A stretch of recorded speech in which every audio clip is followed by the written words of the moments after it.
What's going on, everyone? Welcome back. Today, we're going to be talking our top 5 bounce back candidates for the 2022 fantasy football season. Basically, these are guys that had high expectations last year, but for one reason or another, did not live up to that. So we're going to break it down, see why, and see what you can expect this year. So definitely must tune in episode. If you guys enjoy, hit that like button and subscribe.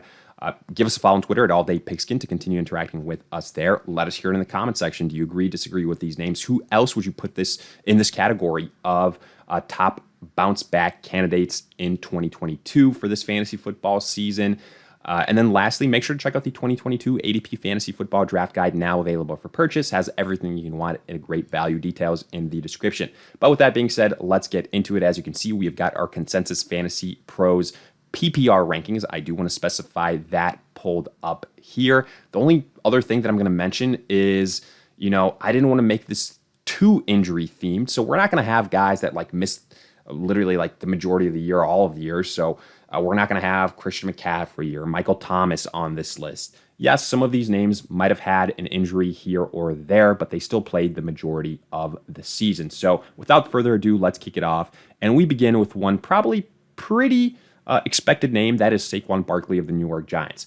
Look, he comes in here at the number 19 spot. He's ranked as the 11th overall running back, but a couple months ago, he was ranked lower. He was going pretty consistently in the third round of drafts. Maybe you can still see that, but I think just because of the name, you're going to see him as a second rounder when it's all said and done in August and September, but I still think he's a good value, and I think he can be a top 10 running back. Now, if you look at the reasons why he struggled last year, pretty easy to identify. He was still probably not 100% from his ACL injury the year before. He was on a Giants team that was very poor in terms of the offensive line. They also just had other injuries elsewhere. They weren't at 100%. Questionable coaching decisions. And, when Saquon Barkley did get a little bit nicked up, they didn't want to put their star player in line for any potential more injuries. So I think they just played a safe approach with him.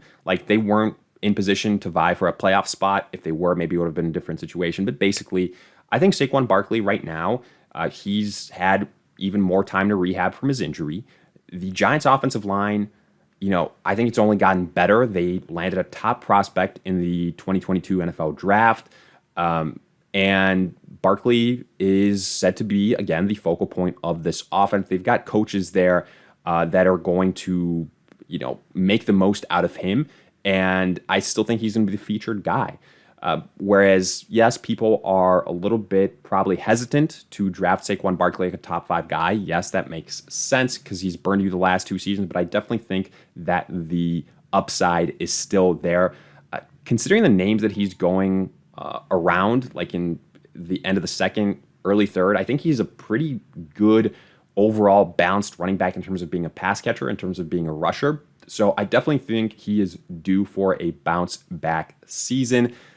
Even if Daniel Jones struggles, I think this will be, as long as Saquon Barkley stays healthy, it will be the Barkley show for the Giants. And we're going to see, rookie-esque Saquon Barkley moments from him this 2022 season. I think he's definitely going to make us forget about his struggles these last 2 seasons. But let's continue on here, and we're going to take a big kind of jump, go all the way down to the 50s with some of these names.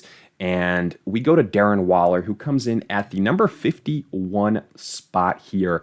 And he's ranked as the tight end 5. Again, keep in mind, this is based on full PPR rankings. And sure, look, I get it. Last year, he was a disappointment. He did miss some time. That should be mentioned again.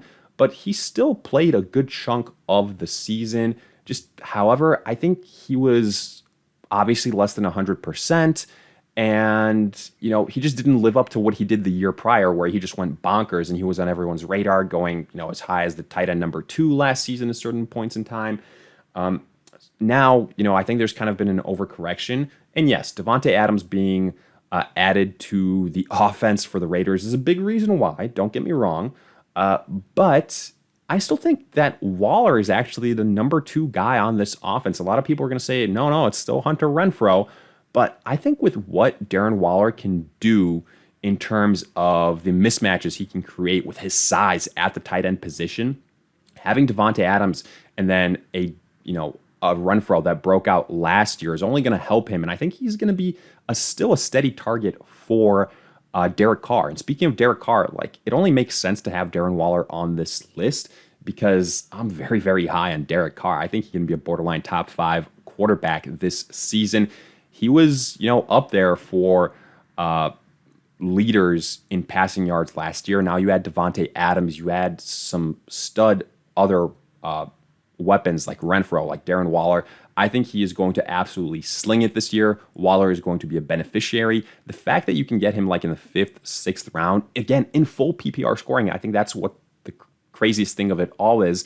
And have him ranked behind guys like George Kittle, who I think his upside is going to get lowered if it's Trey Lance for the entirety of the year, behind Kyle Pitts, who's got Marcus Mariota throwing him the football. Like, I think that's a little bit too excessive. I still think, he's in the upper echelon, not in the Travis Kelce or in the Mark Andrews tier of tight ends, but I think he is going to kind of remind us of what he did in 2020. And I think you're going to get a very, very good value with Darren Waller this season.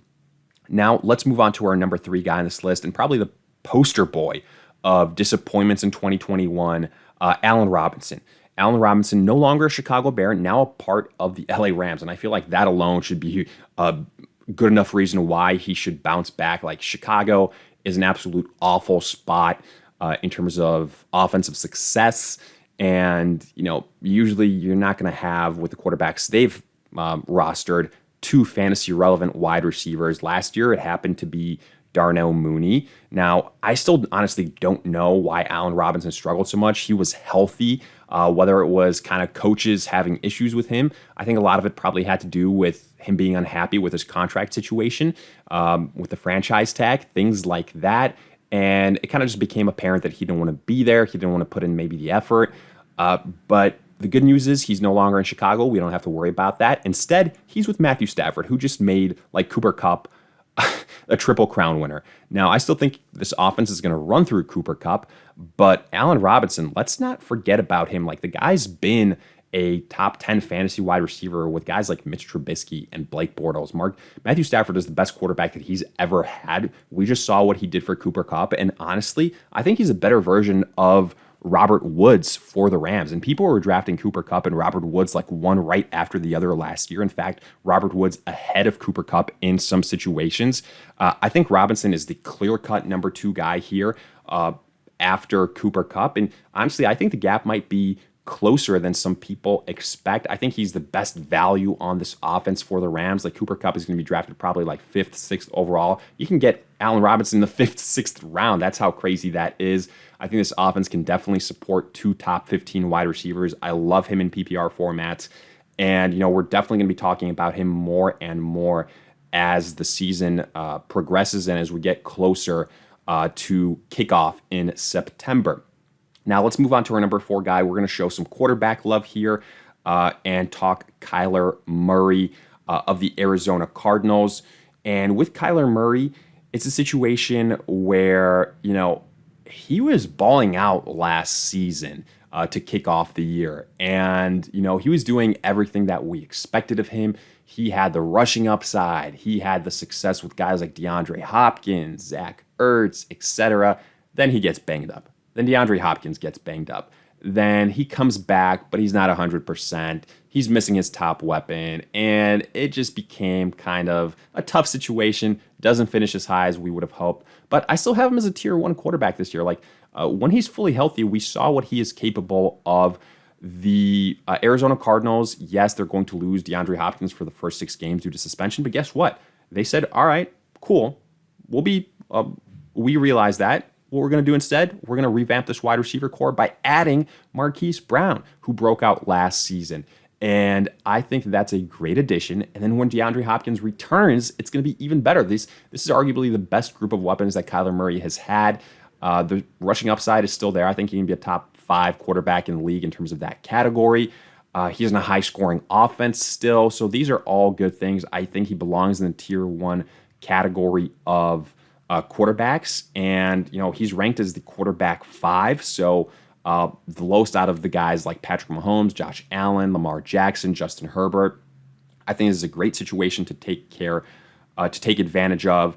And Kyler Murray, he's the best value out of all those tier 1 guys. You can, again, probably get him in like the 6th round. Take advantage of that while you can. And then finally, the last name on our list, Rashad Bateman of the Baltimore Ravens. He comes at the number 61 spot here as the wide receiver 27. There's going to be a lot of hype around Rashad Bateman this season. And he started off the season hurt last year, so I do think that played a factor in all of it. And then maybe he still had some rust when he returned. And then I think the biggest thing is Lamar Jackson was also kind of hurt when Bateman was available. So a hurt rookie wide receiver that probably didn't get the built-up chemistry with your star quarterback, then your star quarterback being hurt. It was just a tough situation, but guess what? Now, Marquise Brown is gone. Marquise Brown broke out last season as, one of the top pass catchers for this offense. He's no longer there. Yes, Mark Andrews is still there, and he'll have something to say about that. But I think this offense, it's a reliable offense. As long as Lamar Jackson is healthy, it can sustain 2 fantasy-relevant wide receivers. And right now, Bateman being ranked outside of the top 25 guys, sure, probably if we want to be conservative and say where he will likely finish, it'll be a wide receiver type 2 finish. But the upside, folks, it's all about the upside.